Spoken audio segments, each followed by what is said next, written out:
tous, ravi de vous retrouver dans la quotidienne.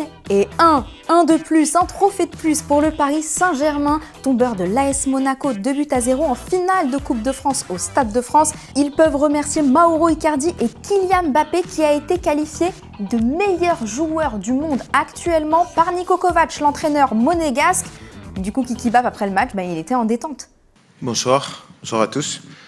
Bonsoir Kylian Mbappé, ou devrais-je dire N'Golo Kanté? Parce que quand on lui parle de ça, c'est rien, c'est l'équipe. Ça fait toujours plaisir quand on parle bien de vous. Mais après, je pense que c'est le travail de toute une équipe. Tout au long du match, les coéquipiers, ils ont fait les efforts à fond. C'est l'équipe qui m'a permis d'être dans les meilleures conditions pour essayer de performer. Moi, j'ai juste bonifié ce travail-là. Je vous pose donc la question du jour. Est-ce que comme Niko Kovac, vous pensez que Kylian Mbappé est actuellement le meilleur joueur du monde? Vous pensez qu'il y a d'autres personnes devant lui? Ou bien, à vous aussi, on vous parle pas d'âge, vous nous dites tout et demain, on sélectionnera 2 commentaires. Mais du coup, Kylian, là vous gagnez tout. C'est bénef pour la dernière journée de championnat, le titre, tout ça. C'est 2 compétitions complètement différentes. Pardon, prof Mbappé, on voulait pas vous offenser, mais dites-nous alors. Bien sûr que nous, on est conditionnés pour gagner. La Coupe de France et le championnat, c'est 2 univers différents. Donc maintenant, on se concentre sur autre chose, à nous de faire le travail, ça dépend pas de nous. Donc nous, on va faire notre travail de notre côté et après, on va regarder ce qui va se passer ailleurs. On te le souhaite et félicitations aussi à Ángel Di María qui a délivré sa 104e passe décisive. Ça fait de lui le meilleur passeur de l'histoire du Paris Saint-Germain. Il dépasse Safet Souzic qui en avait 103 au compteur. Chapeau l'artiste. En Italie aussi, il y avait la finale de la Coupe nationale et c'est la Juve qui a gagné face à l'Atalanta Bergame, 25e trophée pour Gianluigi Buffon avec un club italien. Il égale ce record de Paolo Maldini. À 43 ans, notre Gianluigi, une légende célébrée par ses coéquipiers.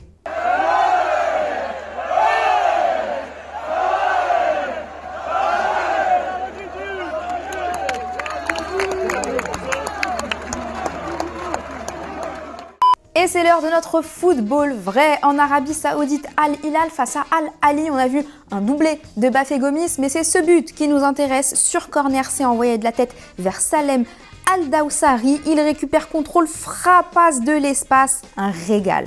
En Copa Libertadores, Cerro Porteño contre l'Atlético Mineiro dans le Money Time. Keno a le ballon, il cherche une solution chez les copains, il n'y en a pas. Alors il frappe lui-même et ça donne ce bonbon, jamais mieux servi que par soi-même. En Libertadores, toujours River Plate face à Santa Fe, sauf que River Plate avait 20 cas de Covid dans son effectif, dont ses 4 gardiens et seulement 11 joueurs de dispo dans le groupe en tout. Du coup, c'est le milieu de terrain Enzo Pérez qui a joué le rôle de portier. Ce même Enzo Pérez qui est victime d'une blessure musculaire, soit dit en passant. Donc le gars a joué à un autre poste et en étant blessé. Victoire 2-1 de River malgré toute cette poisse. Pérez MVP. C'est ça le vrai football, le football vrai des soldats. Retour en Europe chez nos potos du Chiringuito, ils recevaient Mathias Pogba, le frère de Florentin et de Paul. Ils ont évoqué l'intérêt du Barça pour la pioche. Et là, grosse réaction du frérot. No tengo nada, amigo. A mí me gustaría. Sí, yo lo firmo mañana. Si es eso la pregunta, yo lo firmo mañana. Que sé que gusta mucho en el Barça. Sí. Allá en la Porta. Sí, ojalá. Estoy contigo, José. Hombre, claro. Y tú también te vendrías. Oui, on va se calmer. Le Barça, c'est pas pour tout de suite, c'est pas dans l'immédiat. Mais on sait pourquoi il dit ça. Mathias Pogba, il adore Léo Messi. Et quand il a vu que le public espagnol avait plébiscité la Pulga dans un sondage qui demandait qui était le meilleur joueur du monde, il nous a fait une Pog Dance. Alfredo, es para ti eso. Alfredo, toma. Puisqu'on parle du Barça, la chaîne espagnole Cuatro a affirmé que Sergio Agüero allait signer cet été pour une arrivée libre chez les Blaugrana en provenance de Manchester City. Ils annoncent un contrat de 2 ans pour un salaire de 5 millions d'euros par saison. Ce serait l'un des joueurs les moins bien payés du club. Pour vous faire une idée, Martin Braithwaite, c'est 6 millions annuels. Affaire à suivre. Avant de se quitter, la Fédération française de football a dévoilé une chanson officielle pour annoncer la liste des 26 joueurs qui s'envoleront pour l'Euro. Écris mon nom en bleu, c'est signé Youssoupha et ça nous met les frissons. Béni ou puni, faites vivre les rêves, qu'on s'élève, qu'on soit unique. Unique comme millions de supporters quand je pose. Note mon nom sur ta liste et sur mon maillot dans le dos. Je rêve que t'écris mon nom en bleu, écris mon nom en bleu. Note-le, écris mon nom en bleu, écris mon nom en bleu, écris mon nom en bleu. Note-le, écris mon nom en bleu, écris mon nom en bleu, écris mon nom en bleu. Note-le, écris mon nom en bleu. Hier, je vous demandais qui étaient selon vous les oubliés de la liste de Didier Deschamps pour l'Euro. William, pour toi, c'est Théo Hernandez. En ce moment, il est au top avec Milan, il mérite largement sa place. Il a été plébiscité dans les commentaires, le frère de Lucas. Un monde où tout va mal, c'est joyeux ça. Tu nous dis que tu n'entends personne parler de Fofana, je pense que tu parles de Wesley, mais c'est un monstre, il aurait vraiment pu apporter quelque chose à l'équipe de France. Mais mon commentaire préféré, il est signé Armand qui nous dit que l'oublié de la sélection, c'est l'ancien qui a marqué dans la lucarne d'Evry, meilleur tireur de coups francs de sa génération.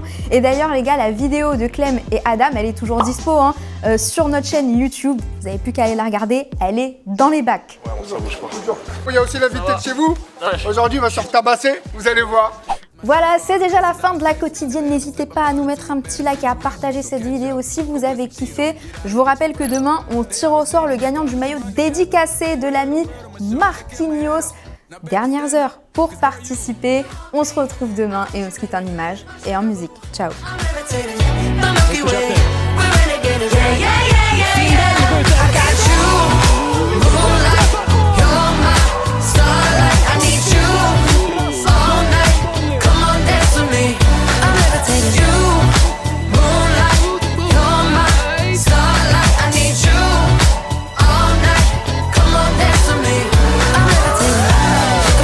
Et si tu veux en voir plus, t'as juste à cliquer ici, ouais, là, ou bien juste là. Et surtout, n'oublie pas de t'abonner. C'est ici et c'est gratuit.